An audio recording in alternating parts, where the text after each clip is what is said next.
नमस्कार, मैं डॉक्टर अजीत भारती आज फिर आपके लिए CBSE board class 10th Hindi course A Kshitij भाग 2 काव्यखंड के अंतर्गत पाठ सूरदास के पद लेकर आए हूँ। तो इस पाठ से संबंधित आज हम पाठ का सार या समरी लेकर आए हैं।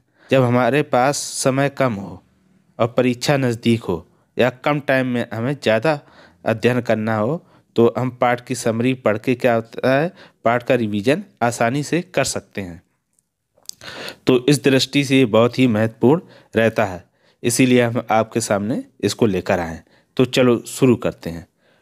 पाठ सूरदास के पद। पाठ का सार। पाठ में कुल 4 पद हैं। इन पदों में सूर ने कृष्ण के प्रति गोपियों के सच्चे प्रेम को प्रकट किया है। जब कृष्ण वृंदावन को छोड़कर कंस का वध करने के लिए मथुरा चले जाते हैं और वापस नहीं आते हैं तो गोपियाँ उनके वियोग में व्याकुल हो जाती हैं। कृष्ण को जब यह समाचार मिलता है तब वे अपने ज्ञानी मित्र उद्धव को गोपियों के पास उन्हें समझाने के लिए भेजते हैं। लेकिन उद्धव का सामना जब गोपियों से होता है तब कैसी परिस्थितियां उत्पन्न होती हैं, आओ इसे चारों पदों के माध्यम से एक एक करके समझने की कोशिश करते हैं। तो चलो शुरू करते हैं। पहला भाग। पहले पद में गोपियां उद्धव पर व्यंग करती हुई कहती हैं कि तुम तो बहुत ही भाग्यशाली हो जो किसी के प्रेम में नहीं पड़े। तुम्हारी तो दशा कमल के पत्ते और तेल की गगरी जैसी है जो पानी के संपर्क में आकर भी एक दूसरे के प्रभाव से बचे रहते हैं। लगता है तुमने कभी प्रेम रूपी नदी में डुबकी नहीं लगाई, न तुमने कृष्ण से प्रेम किया। वो तो हम ही सब मूर्ख थीं जो उनके प्रेम में पड़कर चींटियों की तरह गुड़ से लिपटी रहती हैं। भाग दूसरा। दूसरे पद में गोपियाँ उद्धव से कहती हैं, हमारे मन में बहुत सारी बातें हैं जो हम कृष्ण से ही कह सकती थी। वे तो आए नहीं और किसी दूसरे से कह भी नहीं सकती, तो हमारे मन की बातें मन में ही रह गईं।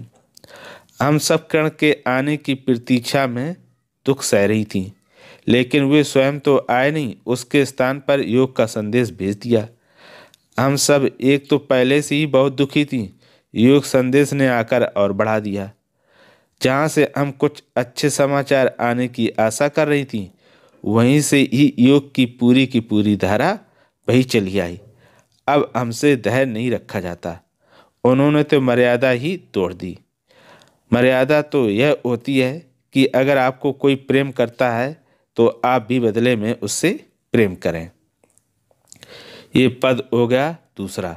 अब पद नंबर तीसरा यानी भाग 3। तीसरे पद में गोपियाँ उद्धव से कहती हैं कि कृष्ण उनके लिए अहरल पक्षी के समान है।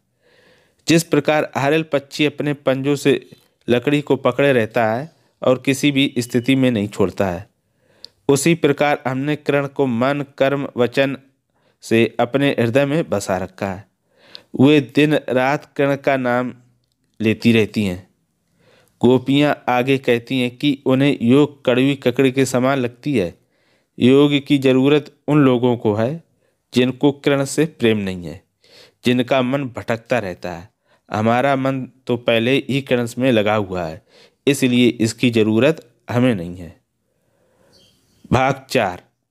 चौथे पद में गोपियाँ व्यंग करती हुई कहती हैं कि तुम्हारे थोड़ा बोलते ही हम सारे समाचार समझ गई थी। कृष्ण ने राजनीति सीख ली है। वे चतुर तो पहले से ही थे, अब उन्होंने राजनीति के कुछ नियम भी सीख लिए हैं। पहले के लोग दूसरों की भलाई के लिए आगे आ जाते थे, अब लगता है हमारा मन वापस मिल जाएगा जो कृष्ण जाते समय ले गए थे। लेकिन अब वे स्वयं पर ही अन्याय करने लगे हैं। कृष्ण राजधर्म तो यह कहता है कि प्रजा को किसी भी प्रकार से सताया न जाए। कहने का अर्थ यह है कि राजा का धर्म होता है प्रजा के दुखों को दूर करना, ना कि उन्हें दुख देना। तो इस प्रकार ये सूरदास के पद की समरी समाप्त हो गई। इसी प्रकार की अगर किसी भी पाठ का आपको समझ में ना आया हो या सार समझना है या अर्थ समझना है, कुछ भी प्रश्नोत्तर, तो हमें कमेंट करके अवश्य बताइएगा। तो आप सुखी और स्वस्थ रहें। आज के लिए इतना ही। धन्यवाद।